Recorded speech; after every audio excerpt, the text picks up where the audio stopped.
Tonight we're focusing in on Zoom with Galaxy AI on the new Samsung Galaxy S24 Ultra.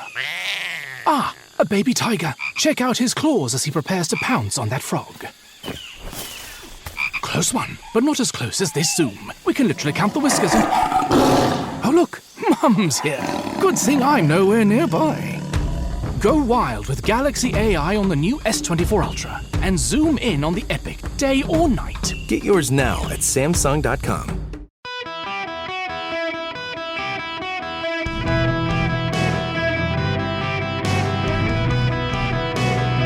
Welcome to the Eric Erickson Show podcast, Hour 1. Hello, America. Welcome. It is Eric Erickson here across the nation. The phone number, well, look, okay, phone lines are open, 877-973-7425, but you may want to wait a little bit to call in. At the bottom of this hour, I got a buddy of mine, David Nicholas, who is an expert when it comes to bonds and financial markets. He's going to be joining me to talk about this Silicon Valley Bank stuff, but I want to begin with it, and I got a lot to say on it, and I want to explain it all to you, and in so doing, just probably hold your phone calls first.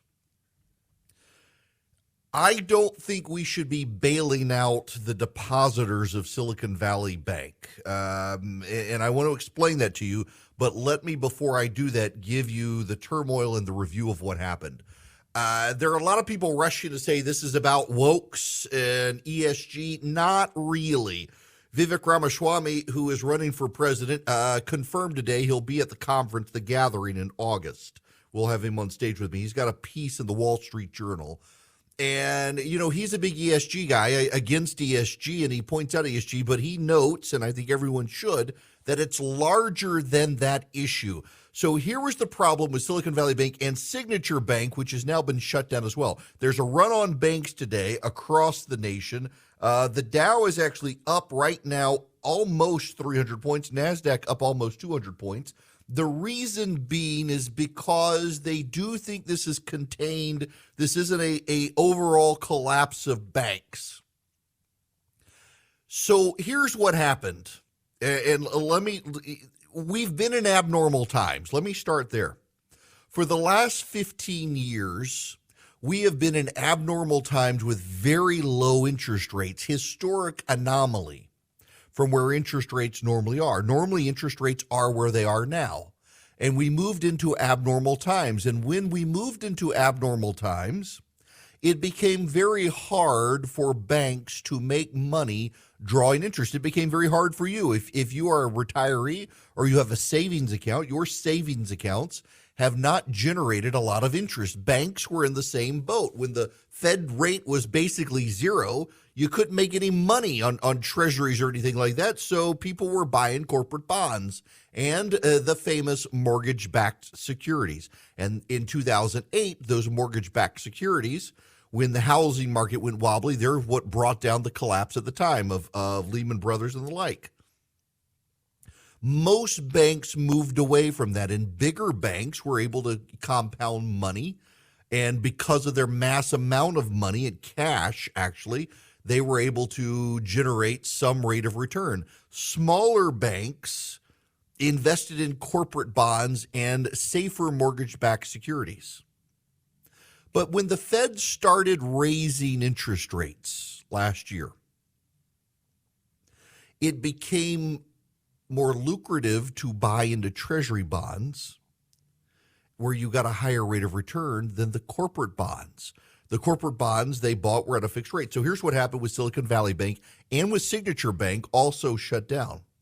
They got a lot of money in during COVID. They had tons and tons of money rolling in. But nobody wanted loans. Remember, everything was shut down. Nobody needed loans at the time. Everybody was getting a government bailout anyway. PPP was on all the rage and the like. Nobody needed the money. So what do you do with all the money? JP Morgan Chase and a Bank of America just put the cash in an account. The smaller banks needed a higher rate of return, and so they bought a bunch of mortgage-backed securities and corporate bonds. Well, as the Fed started raising interest rates, those giant banks that had just held safe treasuries started getting a higher rate of return. Those small banks now were suddenly illiquid. Why? because they had taken all of their spare cash, they put it into corporate bonds that were making more money than treasuries, and now suddenly they were making less money. Well, as interest rates went up, tech companies started having a hard time. Tech companies, cryptocurrency, and the like, they all started having a hard time because as interest rates went up, their costs of doing business were higher. They had focused so much of their time and energy on growing their companies, they never had to worry about profits. Suddenly they were having to cut costs, lay people off, and also pay more bills with higher interest. So they started pulling money out of the banks. Well, where had Silicon Valley Bank put all of its money? In these corporate bonds that were now not generating as much money as federal treasuries. They had suddenly become illiquid. So they started selling off the bonds, and they didn't have enough. If they sold all their bonds, they did not have enough money to account for the deposits on the book. You think you put your money in an account in the bank and it just stays there. Actually, the bank uses your money. And the rule is they're supposed to have enough money on hand at all times so that if everybody wants to pull their money out, they can. And if these corporate bonds had been allowed to reach maturity over time, Silicon Valley Bank would have enough money to meet all of its obligations.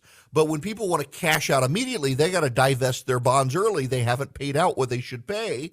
Well, suddenly the bank doesn't have enough money when everybody starts pulling their money out. And then this happened. This is the key component everybody is missing. Silicon Valley Bank went public with the fact that they were trying to raise more equity because their corporate bonds had put them in an illiquid situation. Had word not gotten out, we wouldn't be dealing with what we're dealing with. But they didn't do it quietly. They did it very publicly, and that generated a run on the bank. And people couldn't get all their money out. So the Federal Reserve had to step in. They've done the same thing with Signature Bank in New York, which focused on cryptocurrencies and crypto investments. All the crypto investments have collapsed, and so this bank was in the same situation as Silicon Valley Bank. There is a run on a bank today called First Republic. First Republic is also a bank tied to the technology sector. First Republic says it's fine because of how it invested its money. Silicon Valley Bank mismanaged its money. They badly invested their money. It was misfeasance.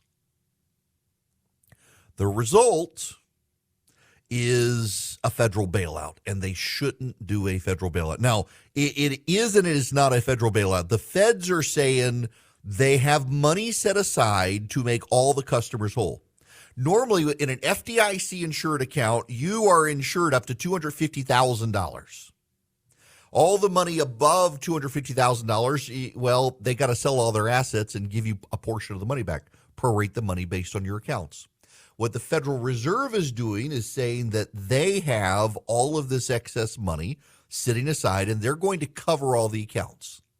The reason they say they're going to cover all of the accounts is because these are major tech and biomedical startups. A lot of people will be out of work and unable to get a paycheck if they don't cover it. Now, on the surface, this sounds fine. We don't want a bunch of people to be without a paycheck because their corporation trusted a bank and the bank went under. But the bank and these corporations have had incestuous dealings for a very long time. Silicon Valley Bank has fronted and helped invest in and start up a lot of these companies. And some of them, and this is where the ESG angle comes in, some of them are very woke. Beyond Meat, Impossible Meat, a lot of the solar panel companies out there, and a lot of the far left tech companies out there, Silicon Valley Bank invested in and got funded. It's not really, though, the woke angle. And if you say ESG is the problem, you're kind of missing. It's a mismanagement of funds problem. Now, I want to rely on Phil Klein here. Phil Klein is at National Review. And Phil Klein kind of captures my concerns.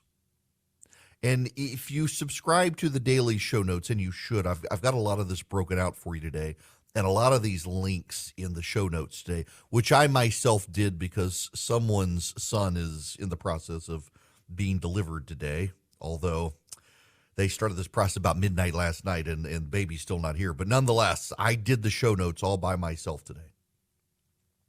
Let me run you through some of this from Phil Klein.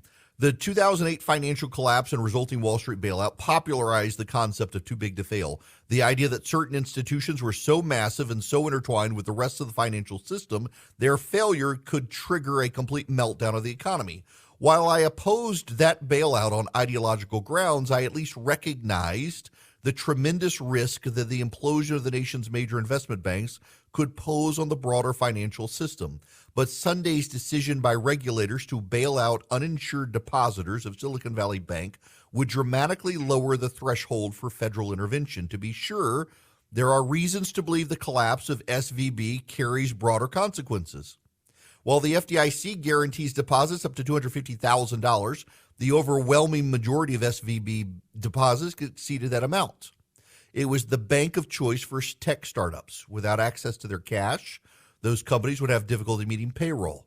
Additionally, the sudden collapse of SVB could lead companies and individuals who have deposits in other similar financial institutions to withdraw their money today, triggering more bank runs and more bank collapses.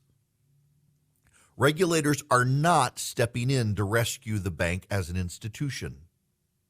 But the Treasury Department, Federal Reserve, and FDIC have announced they will make sure all depositors at SVB and Signature Bank will have access to all their money, even if those deposits exceed $250,000. Defenders of this decision will try to make it seem as if it's an extraordinary one-off decision by regulators, but in practice, it creates a huge moral hazard. By signaling the $250,000 FDIC limit on deposit insurance does not exist in practice. The clear signal it sends is when the financial institution makes poor decisions, the government will clean up the mess. There are plenty of ways in which poor decisions made by financial institutions could have larger implications. Now, this last point here, anyone who considers themselves a free market conservative should be especially concerned about the action.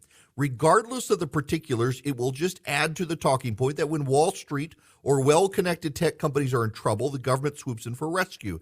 And yet lawmakers won't eliminate student debt, give away free health care, pay for child care, guarantee affordable housing, and insert whatever cause you like. If you support socialism for tech companies, don't be surprised when you get it for everything else. Yes, exactly this. It is one thing to say I feel bad for, sympathize with, and wish the best to companies and shareholders and employees of companies who had money at Silicon Valley Bank. Don't like the fact that they invested in a bank that went belly up and are having trouble getting their money out. But I really don't like the government swooping in to help them or anyone else. There has to be a level of risk in the system. Otherwise, the risk is always borne by the taxpayers. The Federal Reserve can say it's not taxpayer money it's using, but yes, it is. It's baloney to say otherwise. I almost said BS on the radio. It is taxpayer money controlled by the Federal Reserve that is being used. It creates a moral hazard. What is a moral hazard? A moral hazard is when the government keeps bailing people out. Those people no longer think that their decisions have consequence. And so they continue making bad decisions. They take risk out of their decisions. They take risk out of their thinking. When you take risk out of your thinking because the government's going to bail you out, the government's going to have to keep bailing you out. There are all sorts of problems if the government doesn't bail out Silicon Valley Bank. There are lots of economic consequences if the Federal Reserve does not make depositors at Silicon Valley Bank and Signature Bank whole. There are lots of consequences.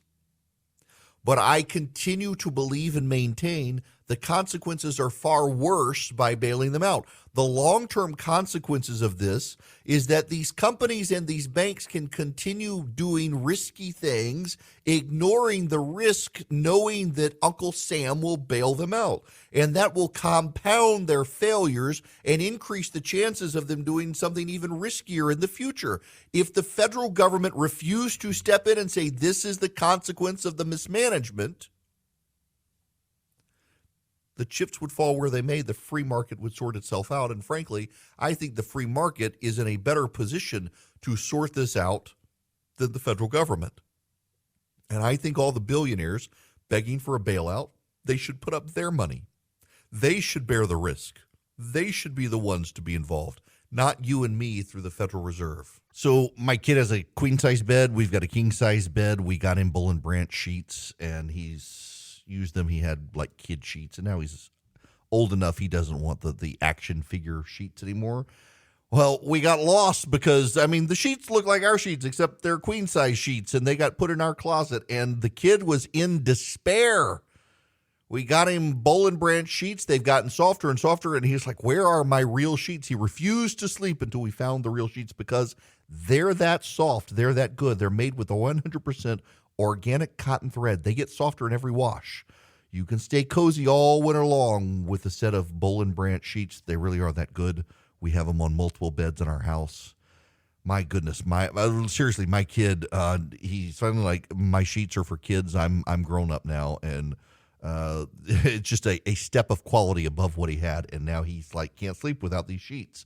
They're designed to feel incredible for all sleepers. They're made without toxins. They're free of pesticides, formaldehyde, other chemicals. They fit the deepest mattress too, which I love because we have a very thick mattress on our bed, and it fits. It doesn't like bunch up and then snap off in the middle of the night when you roll over. You can get 15% off your first order Bull and Branch sheets when you use promo code ERIC at bullandbranch.com. Exclusions apply. See site for details. That's Bull and Branch, BOLLAND branch.com.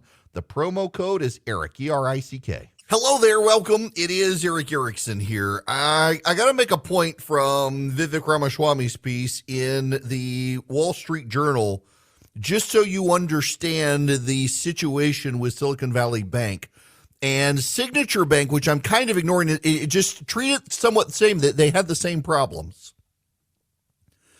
Silicon Valley Bank's situation is different from that of most American banks. Only 11% of its deposits were insured by the FDIC. While the operating accounts of small businesses often exceed the FDIC limit, large banks sweep the excess into cash management programs that buy treasury bills and other securities. As the nation's 16th largest bank, Silicon Valley Bank chose not to do so. For some reason, Roku, the publicly traded maker of streaming devices, had a $487 million balance with the bank.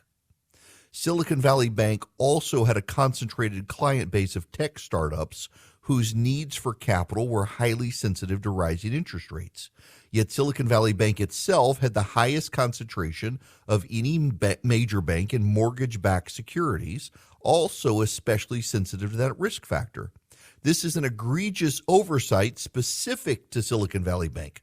Its investment portfolio is 57% of total assets, more than twice its peer average of 24%. Regulations require banks to hold high-quality liquid assets, and these can be categorized as available for sale or held to maturity. With available for sale investments, unrealized gains and losses don't hit a bank's profit or loss statement, but they do affect capital.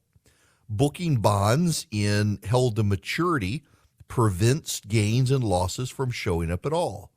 Silicon Valley Bank booked $91 billion out of $120 billion in the most favorable held to maturity category, and only $26 billion as available for sale.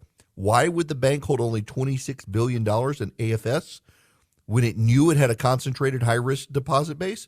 This was mismanagement. It was mismanagement. By the way, we should note that the head of risk assessment was taking a leave of absence, apparently, according to the Daily Mail, to plan a pride event and a lesbian parade. Yeah. You can't make that up. This is a real problem. And now there's this, the U.S. system of federal home loan banks, a key source for cash for regional banks, is trying to raise $84 billion through the sale of short-term notes all of a sudden. They're worried about having the capital to deal with these small banks and regional banks around the country. If these regional banks invested too much in corporate bonds and not treasury securities, they could have some fallout here. And the Fed's trying to stem that. They're using yours and my insurance of the $250,000 to cover these big banks. They should not be bailing these people out. Let the chips fall where they may, and we'll clean up the mess. Let the private sector do it. Hello there. Welcome. It is Eric Erickson here across the nation. The phone number 877-973-7425. I'm getting a ton of emails from people, and everybody's asking the exact same question. If taxpayer dollars aren't being used for the bailouts of these banks, where's the money coming from? Just real quick, you know how all of our accounts are insured up to $250,000. You put your money in a bank, and the FDIC guarantees up to $250,000. They're using that insurance payment essentially for all of our bank accounts to take care of protecting these banks. So they are using our money. It's just not our technical taxpayer dollars. It's all the insurance from the banks for insuring all of our accounts that's gone to the Federal Reserve, and now that money's used to cover all this other stuff. So now if there's a wider system collapse, we got problems. I don't think there will be, though. But I know sometimes you guys are like, well, can you ask someone who actually knows what he's talking about, Erickson, instead of just you doing it? I will make the rare exception. My buddy David Nicholas, who manages some of my money, he also manages a lot of other people's money. He knows the bond market. He knows the equities market. He knows what's going on. David Nicholas, welcome to the show. Eric, great to be here, man. Thanks for having me. So you let me get your overview here of how are you assessing this situation with Signature and Silicon Valley Bank? Yeah, obviously this has been a quickly moving event over the last couple of days. Look, the Federal Reserve brought out the nuclear option yesterday. I mean, they brought out everything they had, which is basically that bank term funding program, which is really what you've been talking about. It's really shore up some of these bank deposits. But I mean, you mentioned it. I mean, I think a bank like Silicon Valley, they seemed a lot more interested in climate change than they were good banking practices. So it was insane to me, and I'm glad you mentioned this, that they went all in on 10-year government bonds on when rates were at 50-year lows, and that was one of the most misguided management I think any bank could do, and so they're bearing the brunt of it. But again, they thought that they'd live in a world where interest rates would stay low forever, and what the Federal Reserve has done has hurt a bank like Silicon Valley Bank. But it's I mean, it's not just Silicon Valley. Our system is built on trust. And our banking, it's like that movie, A Wonderful Life, great classic movie.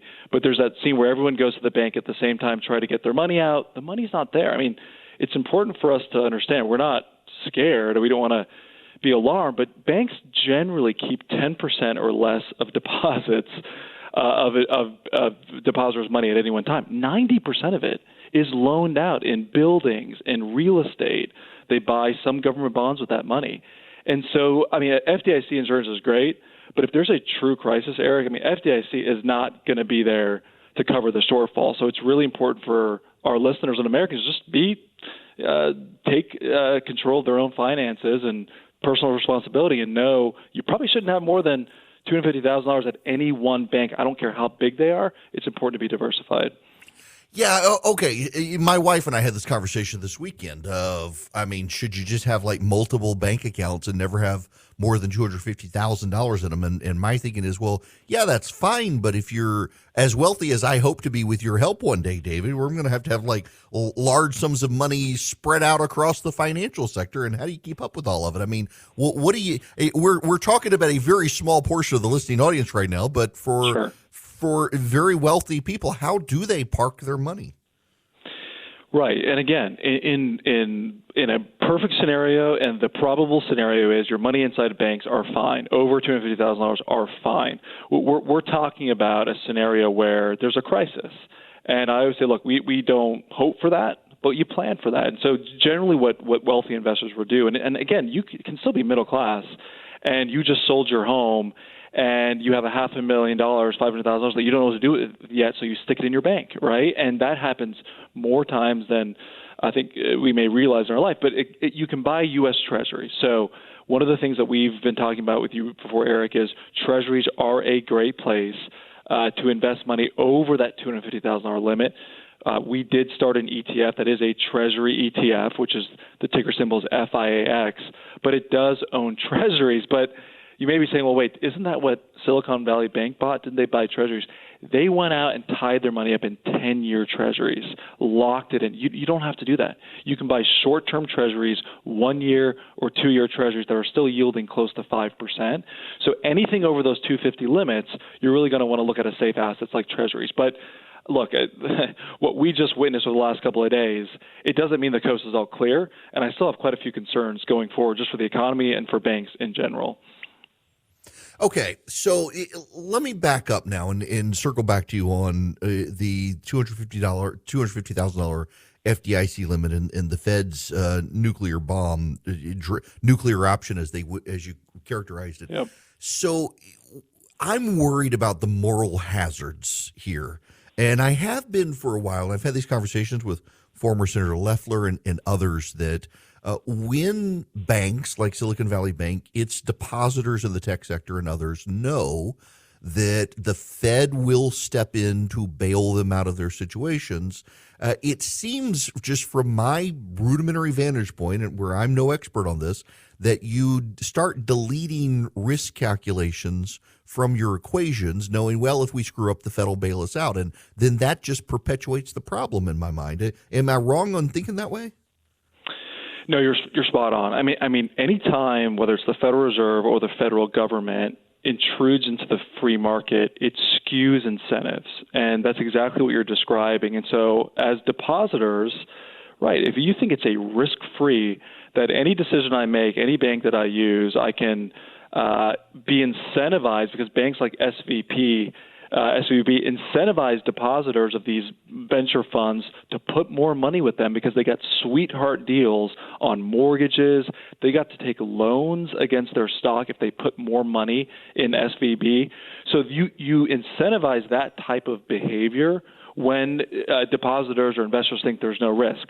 Now, to be fair, the Federal Reserve said they're not bailing out shareholders and bondholders.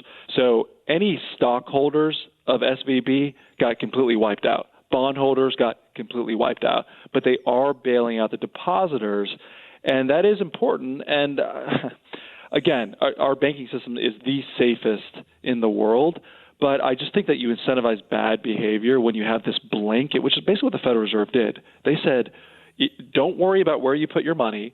If banks are ever at risk in the future, but I do want to make a distinction, and where they are providing insurance, it's only if banks' government bonds are worth less than what they purchased for, they can exchange those bonds for cash from the Federal Reserve. But Eric, this is a distinction. That only makes up about 25% of bank assets. Where's the other 75%? It's in the pizza company across the street that got a $100,000 loan. It's in the residential home builder who's building 20 homes on a lot, right? That's where the majority of bank assets are. The Federal Reserve has no answer for that. It is only for the bank assets that are owned in government bonds. I hate to get into the weeds like that, but I just don't want investors to still have a false sense of security. There's still risk, and it really comes down to the lending activities of banks. Look, if those loans go bad and you're over FDIC limits, unless the Federal Reserve is going to start buying up plots of land and buildings that aren't leased out, I still think depositors still have quite a bit of risk.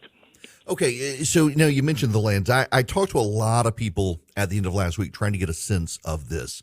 And most of the experts I talked to, including a former Fed governor, was that he's not generally worried about even a lot of the regional banks because these tech banks, whether it's First Republic or Signature or SVB, they invested a lot in corporate bonds and mortgage-backed securities, particularly inside the tech sector, where a lot of regional banks are actually doing land deals. They're not doing tech deals. They're not dealing with businesses that, as interest rates have gone up, have cash management problems. And so they weren't really worried about a spillover effect that much outside of the core tech sector bank area. How do you view this? Yeah, that's actually a great point. So the customers of Silicon Valley Bank, I would say that they're at the tip of the spear of economic growth. These are startup companies. Some of these are the riskiest companies that you can have. So I think if the economy goes into a slowdown, who's going to feel it first? Is it the land owner that's building developments in our local community? Probably not. it starts in Silicon Valley with high-risk tech companies. But I think where the risk is for our regional banks is if the economy worsens, which, I hope I'm wrong, but I'm in the opinion that this economy is going to get tighter. We're going to see slower growth. Eric, it does eventually make its way into local communities, meaning just like we saw it in 2008, obviously I don't think it's going to get to that degree. But as the economy slows, if these businesses that have taken loans from regional banks, if they have trouble paying back these loans, I almost think the situation is worse because it's small businesses, it's small developers where they don't have the wiggle room like some of these large VC funds do. So for right now, no, there's no spillover effect. But we got to watch the economy if employment jumps, as the economy contracts. But that's what the Federal Reserve wants to happen. Just remember, the Federal Reserve looks like the hero today, but they're also trying to break the economy on the other side. So that's where regional banks can get hurt if the debt crisis continues to rise from here. Okay, so that leads me to the next question of there's a lot of speculation now on whether or not the Fed is going to continue raising rates. And I know JP Morgan and Morgan Stanley are out today saying, yeah, they still think maybe a quarter, not a half. Some others are out saying they probably won't. And I guess I do want your answer of what you think, but also it does kind of blow my mind that hero or villain, take that out of the picture. The Fed for about 6 months was signaling to everyone, we're about to raise rates. We're about to raise rates. Get your house in order. They started raising rates and Silicon Valley Bank and others were like, we didn't really think they would do it. Yeah, they thought they had their sweetheart deals at the Federal Reserve. So CPI is tomorrow, so we're going to get the latest inflation data. And I don't know how my life has gotten this depressed where I now have to look forward to the next CPI reading. But I will be ready for it with my whiskey and as I read this report in the morning. But that's going to determine a lot, right? You could argue that some are saying that doesn't matter as much, but inflation still matters. If inflation is still heading higher, the Fed has no choice. Now, we'll probably see a 25 basis point hike instead of 50 basis points, but I think this is a one-off rate hike meeting. I think as you get into April, May, June, the Fed's still hiking. The only way you don't see that, if that CPI report tomorrow, Eric, comes in soft, where we see a decline in inflation, I don't think we see it. So I think just to save face, the Fed will go a smaller hike this next hike meeting. But after that, I think it's back to the drawing board as far as continuing to bring rates higher from here. I think that's wise. Okay, before I let you get out of here, you've talked a lot about bonds and stuff, and let's talk about your ETF because I am continually fascinated that you had the gumption to put this thing together. Man, I'll tell you, it was. If you told me my first bond fund, my first ETF would be a bond fund, I would have never believed it. But the timing has been really good for this. So, and essentially bonds, for those of you who don't know how they work, you can buy corporate bonds or government bonds. We're buying government treasuries, which are the safest investment you can buy. It's kicking off 4.5% dividends right now. So if you look at the share price, you may say, wait a second, what is Eric talking about? This share price is not moving at all. That's the point. The whole point is that for you to preserve your capital with a steady share price and to generate dividends. So again, this is boring, but it's intentionally boring for this environment. And then we also do some option selling on top of the treasuries. If we can generate another 1 to 2% of income on top of our 4.5%, we could be getting 6 or 7 in a year where the markets aren't going anywhere, and 99% of your money is backed up in safe government bonds. Eric, we think there's a market for that, and so that's really why we created the fund. Okay, so now people want to get involved. They want to reach out to you. They want your help planning their retirement or getting into the bond fund. Where do they go? Eric, we appreciate it. The number to call our office, we have a great team standing by, 678-990-8500. That's 678-990-8500, or you can go to nicholaswealth.com, but we would just be honored to help. Well, look, I appreciate you coming by to be able to talk about this stuff as well. You always simplify it so great, and look forward to hanging out and using the golf simulator at your office again. Man, thanks for having a great show today, by the way. You've been nailing it. I was listening to the show prior to me coming on. It's been really good. So thanks for having me. Appreciate it. Thank you, David. David Nicholas, again, go to nicholaswealth.com. And full disclosure, his firm handles a good piece of my money. So He's not just somebody I do endorsement deals with in the Atlanta area. He actually does handle my money, and I've known him for a long time. Good guy. That bond fund, though, I'm just fascinated by it. It is you can go read the disclosures yourself if you want, but they just invest in government securities and growing your money with interest rates right now. Now, I want you to grow your share of Eden Pure thunderstorms because they really do help. I got to tell you, I travel with mine, and every time, like, the smells out there these days from non-tobacco products when you get in a hotel room, and good Lord, this thing just wipes out the smells. Cigar smoke, pet odors, litter box odors, you name it. Get 3 of them for less than $200. EdenPureDeals.com is the website. It's the Eden Pure Thunderstorm. It's an air purifier. It gets rid of the dust, the pollen, the mold, all that sort of stuff. But it also wipes out odors. That's the key here. It is an odor eliminator. You go to EdenPureDeals.com and you'll see on the front page, it wants a discount code. You put in ERIC, ERICK. Put in ERIC, and you get 3 Eden Pure Thunderstorms for less than $200. You're saving $200, and you get free shipping. This thing is slightly bigger than your hand. You can plug it into the wall. You can use a USB cord, plug it in your car, and it just eats up odors. It doesn't mask the odors. It just wipes them out. I travel with it because if you've ever had one of those rental cars where someone's been smoking in it and it stinks and your clothes reek, the Eden Pure Thunderstorm takes care of it. You got a musty basement or you travel a lot in an RV and it gets a little stinky in there, well, the Eden Pure Thunderstorm wipes out those odors. EdenPureDeals.com. The discount code is ERIC, EdenPureDeals.com. Discount code ERICK. Go check them out today. Look, I highly recommend you subscribe to the daily email. I'll give you 15% off. Just text the word data to 33777. Follow that first link. With all the stuff happening with the bank stuff, I'm just rounding up all the expert opinions, giving it to you in email so you can read this stuff, my synopses of it, or read the full things, just so you can keep up on what's going on. Right now, I want to hop on a phone call with Dick. You're going to be up first. Welcome. Hey, Dick. Yes, Eric, thanks for taking my call. Sure. One thing that I cannot understand, and I know you've got a good legal background, in fact, you're a lawyer, right? Yes. Where does the Federal Reserve get the permission to spend the extra money to bail this bank out for these customers? So it came so the Fed arguably already had the power to do it, but during the financial situation with TARP in 2008, when the government passed TARP, essentially the bank bailout, they clarified that the Federal Reserve can use any monies it has on hand to stabilize the banking system without first seeking permission from Congress, so long as the executive, that is the president, signs off on it. So this weekend, the Federal Reserve presented a plan to President Biden and said, we want to use our existing funds that come from insured deposits for all banks in order to prop up the deposits of these specific banks to an unlimited amount. They have so much sitting on the side. I mean, they genuinely do have in reserves hundreds of billions of dollars just based on insurance premiums from banks due to all of us having checking accounts. So they wanted to use that money.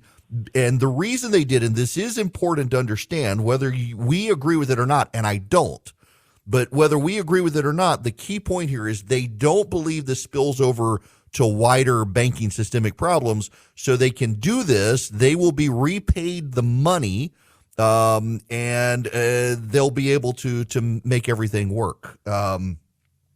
To their point, First Republic is another bank that people ran on today, and they're signaling they're fine, that they've got the money to cover everything. And if they are, that was kind of the big red flag. It looks like things might be okay. Hello, it is Ryan, and I was on a flight the other day playing one of my favorite social spin slot games on ChumbaCasino.com. I looked over at the person sitting next to me, and you know what they were doing? They were also playing Chumba Casino. Coincidence? I think not. Everybody's loving having fun with it. Chumba Casino is home to hundreds of casino-style games that you can play for free anytime, anywhere, even at 30,000 feet. So sign up now at ChumbaCasino.com to claim your free welcome bonus. That's ChumbaCasino.com and live the Chumba life. No purchase necessary. VGW Group. Void where prohibited by law. See terms and conditions. 18+.